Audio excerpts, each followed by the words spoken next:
का माहित नाही, पण माझ्या मनामध्ये नवनाथ महाराजांच्या बद्दल थोडंसं हे होतं का, तर ते ब्रह्मज्ञानी होते आणि त्यांनी ह्यांनी निवृत्तीनाथांना त्यांनी हे उपदेश दिलाय. म्हणजे हा जी परंपरा आहे ही तिथून चालू झाली आणि नंतर वारकरी संप्रदाय आला.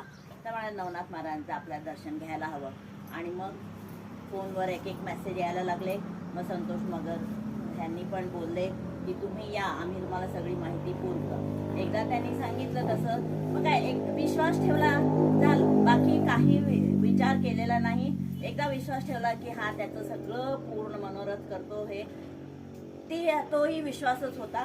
त्यामुळे यात्रा खूप सुंदर. यात्रेमध्ये मग नवीन नवीन सहप्रवासी भेटत गेले आणि ते खूप चांगले सुंदर सगळ्यांनी मिळून मिसळून घेतलं आणि आनंदाची आमची यात्रा झाली. ह्याचं श्रेय सगळं ह्या मगर साहेबांना जात आहे. धन्यवाद. ओम नमो नारायण.